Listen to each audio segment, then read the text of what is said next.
the truth.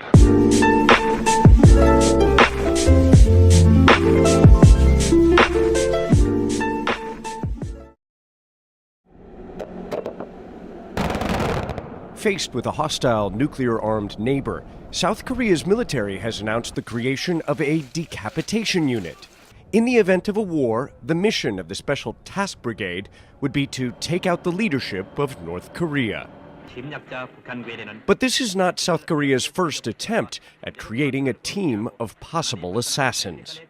In 1968, after a bloody North Korean incursion, South Korea created a top-secret hit squad called Unit 684. The assassination squad was sent to this uninhabited island called Shilmido for years of training. The initial plan was to recruit death row inmates, but in the end, intelligence officers chose 31 civilians from the streets of South Korean cities. They were either a shoeshine boy, a newspaper boy, a cinema worker, or a bouncer.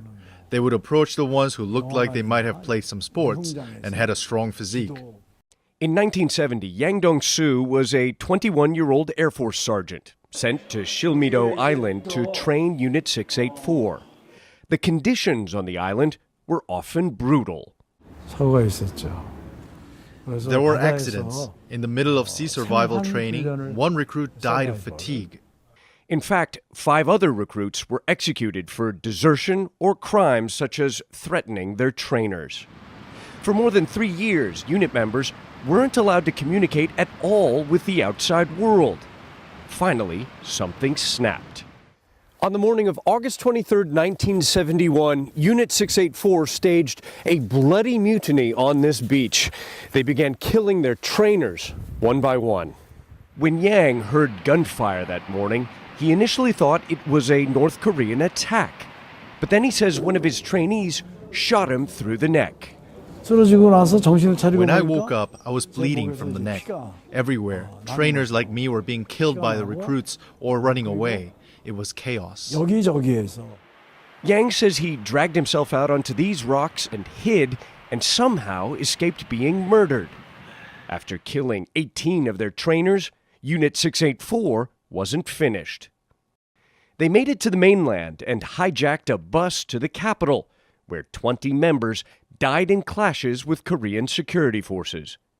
4 survived to be later executed. For decades, the brutal story of Shilmido Island was covered up, until the Korean blockbuster movie Shilmido hit screens in 2003. Though it led to a public government investigation, this former Unit 684 trainer claims much of the film is fiction.